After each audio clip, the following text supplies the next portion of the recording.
Hi, I'm Tannel. Welcome to my channel, the place where I talk pop culture and reality TV. The opinions in this video are strictly mine and they are just that, opinions. Don't dwell on situations, don't hate on people. Today we're talking young, famous, and African. So let's dive in. Buckle up because things are about to get wilder than a safari ride. We kick off right where episode 2 left us, in the middle of an awkward confrontation. Andile, the knight in shining armor, takes a stand and calls out Kanye for her disrespectful behavior. Seriously, Kanye? This is not the time or the place to bring up group issues behavior when you're introducing someone new. Come on, girl, let's keep the drama at bay. Or at least save it for the confessional interviews. Kaylee is absolutely mortified by Kanye's actions and finds them not only disrespectful but embarrassing for the entire group. And just when we decide the drama couldn't get any juicier, Kari decides to chime in the news about Tubaba's alleged infidelity. But hold up, Kari, you couldn't resist mentioning that the woman in question was a banker?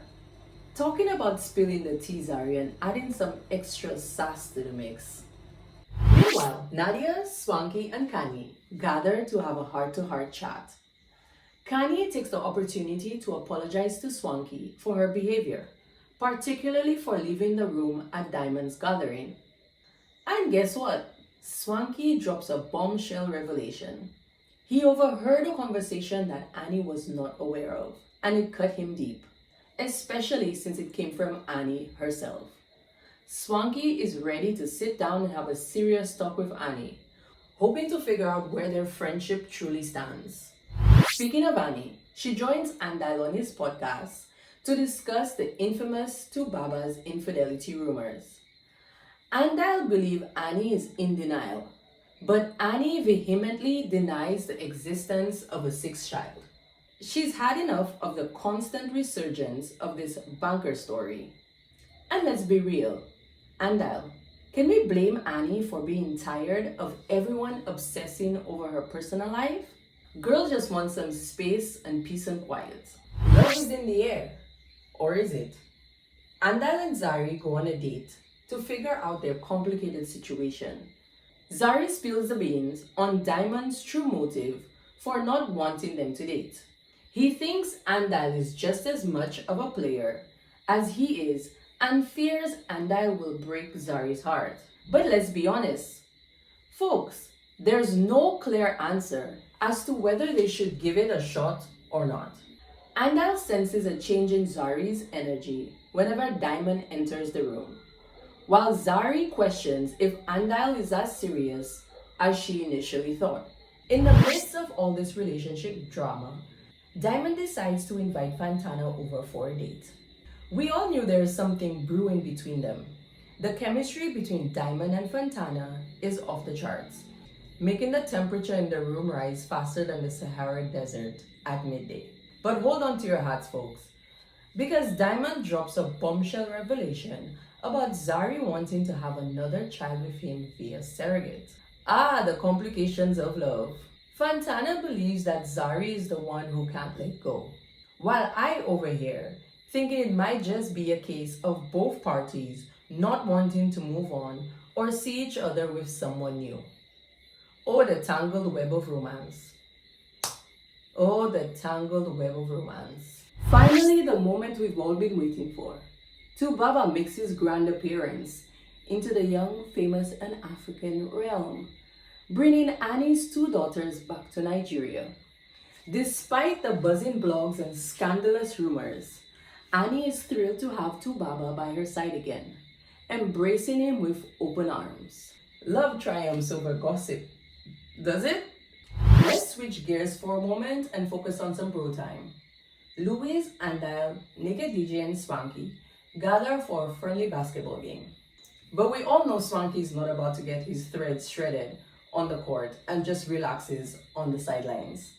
But things take an awkward turn when Louise brings up Andile's recent outburst, leaving Swanky in stitches with his makeup toast.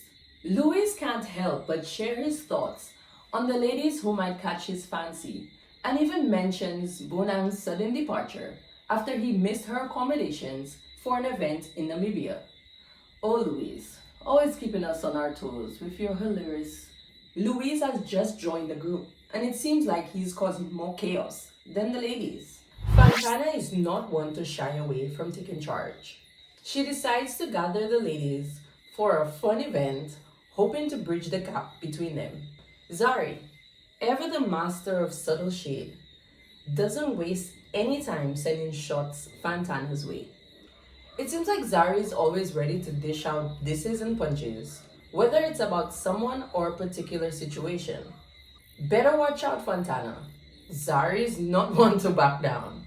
And just when we thought the drama couldn't escalate any further, Annie shows up fashionably late to the event, surprising the entire group of ladies when Zari and Annie greet each other.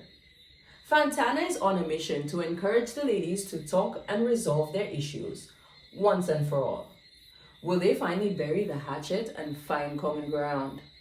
Only time will tell. Meanwhile, Bonang and Fantana decide to have a little sit-down chat, discussing what Bonang has missed since the gathering at Diamond's house.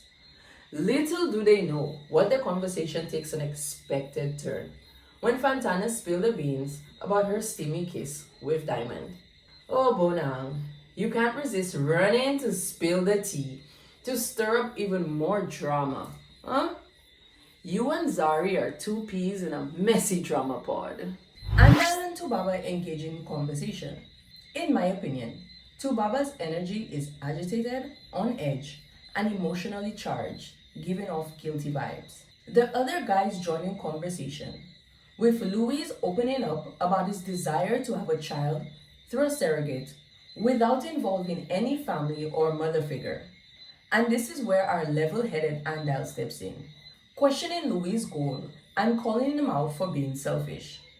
After all, shouldn't a child have both parents in their life? Andal, always looking out for what's best. Finally, Swanky meets up with Fantana and Bonang, expecting a casual conversation. But before Swanky can even finish his first question, Bonang blurts out about Diamond and Fantana's kiss. Kill the suspense already. Will this wild story about Louise and Bonang turn out to be true? Bonang claims it's false, whilst Louise insists it happens. Looks like we're in for a rollercoaster ride of truth, lies, and unexpected twists. The drama keeps intensifying, the secrets keep unraveling, and the kisses keep surprising us. Stay tuned for my episode 4 review, where we delve deeper into the scandalous world of young, famous, and African. Up until next time, keep sparkling like the stars that you are. Bye, I'm Tannel. Thanks for checking my channel. Do subscribe, and I will see you on the next one.